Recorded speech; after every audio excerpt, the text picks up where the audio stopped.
Well, the 7.5 magnitude earthquake, which triggered a tsunami and extensive soil liquefaction, killing more than 2,000 people, according to the latest official estimates in Indonesia, has also left as many as 5,000 people also missing. Aid for the people of the city of Palu has poured in from across the globe, including from Al-Imdaad Foundation, which, among other things, distributed 1,000 tent shelters for displaced families. The foundation's Quari Ziyaad Patel speaks to us now on the latest. Mr. Patel, thank you so much for your time. I suppose we'd like to get the latest from you with regards to how much you've been able to distribute and just the situation on the ground.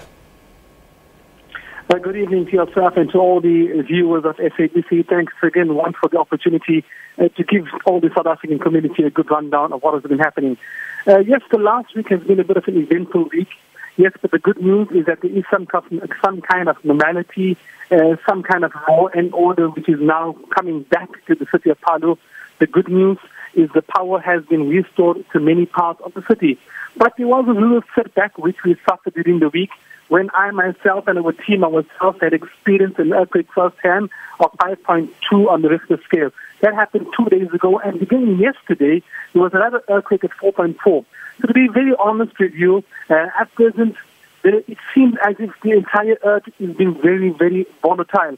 But that hasn't dampened our spirits in going out there and identifying the various people and the IDPs and those that have been affected and the victims of the earthquake, the tsunami, as well as the liquefaction of the earth.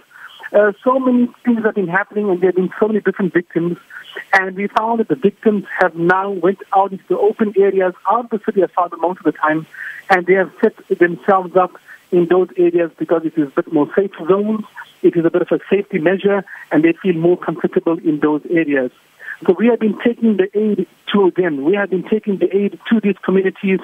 And sadly speaking, we find that many times in most parts of the world, the poorest of the poor are the ones that are most vulnerable to these kinds of disasters and these elements of nature. Ziyaad, what else is it that you need then, perhaps, in terms of aid as well, in order for local authorities or governments from across the Asian spectrum and across the globe may be able to help indeed? Because clearly the situation itself is dire and will continue to need a lot of help. Yeah, I think myself, being a humanitarian practitioner for many years and with a vast amount of experience from Haiti, from different parts of the world, from the Nepalese earthquake and so on, I've seen quite a bit. But I think here the reason in Palu why it's been so much and the magnitude of disaster has been so impactful is because there were so many things that struck the city of Palu in one short space of time. From an earthquake to a tsunami, the liquefaction of the earth, and then again on the same island of Sulawesi is the volcano, and then on a daily basis again the severe tremors which are happening. So yes, I would say that first and foremost, we need to continue aiding these people. We have to continue to aid them. Over 70,000 homes have been ravaged to the ground. Over 70,000 homes. And in some areas it is so bad, people could not even identify where their homes were before the disaster. This is how the landscape has changed so drastically. So the Al-Imdaad Foundation, our teams, we've been rendering aid since the disaster had taken place. Yes, over 1,000 tents, over 5,000 packets of food hampers have been also distributed. We've distributed hygiene packs. We've distributed essential emergency relief aid because we are right now in the emergency phase. So my message to the broader South African community and the international community out there, let's continue extending our humanitarian hearts and hands to the people of Palu. Let's put aside whatever differences we may have and let us give them the emergency relief they need, irrespective of race, religion, creed, culture, or geographical boundary. As human beings, we need to extend our humanitarian hearts and hands to the people of Palu. You think about it. At times, in the South African context, when we have one little incident, it sets us back so much. Here, in a span of a few days, we've had so many disasters that afflicted them. And imagine how long it will take them to rehabilitate themselves and get them back. So from ourselves, remember, South Africa and Indonesia have fantastic relations. And I would say as a South African community, our relationship with the people of Indonesia goes back since the 1600s. So yes, People on the ground are very, very, very happy. They can see the South African presence. They're very happy. And I can say to you, and I would like to congratulate and commend the South African community. We may be a small population. We may be very far away from Indonesia. But here on the ground, people have recognized the humanitarian efforts and the hearts and what South Africans are doing for the people of Indonesia and for the people of Palu. Ziyaad, are there more people perhaps on the way to continue to help you in your quest to perhaps help and save as much as possible? Because, I mean, we do know that gift of the givers was also there. And, you know, it is becoming and wearing a little bit thin, but is more humanitarian aid on the way? Yeah, I would say there is much more humanitarian aid on the way. But also what we need to realize, there have been restrictions in place put together by the Indonesian authorities. And we can understand this, that they want to keep control. We want to make sure that aid is rendered in a correct manner with certain protocols and certain procedures.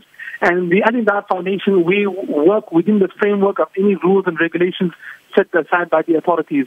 The good news is that the Al-Imdaad Foundation has registered an office in Indonesia since the infamous tsunami of 2004, the Boxing Day tsunami. Just after that, we have registered an NGO here in Indonesia, because this being the Pacific Ring of Fire, it is an area which is very prone to various kinds of disasters. And I think we made the correct decision that a South African organization, we are a South African organization, but we registered an office here because we realized that this will become a very active office in the future. So that has given us a leverage for us to operate a bit more. It's given us a leverage, and it's given us the status of being a local NGO as well. So from our side, we will have consistently teams which will be visiting Palu. One team will be relieved, and then there'll be another team to follow up to make sure that whatever the organization, the Al-Imdaad Foundation, has been entrusted with, we can deliver. We can deliver that humanitarian emergency relief immediately. Thereafter, we've also been in negotiations and discussions with local leaders and local politicians in the city of Palu. We've requested from them an open piece of land, and if you had to watch our social media handles, we have found that this over the last few days, we have been erecting a tent village. Eventually, we hope that that same tent village will be converted into something a bit more solid, into homes, and that is our intention.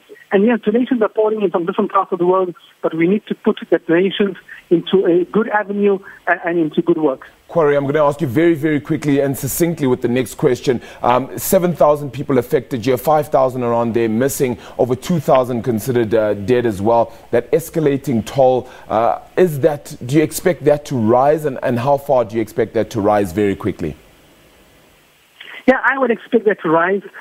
Daily, there's still been retrieving and recovering the bodies of people. Daily, we find that family members are still having some kind of hope.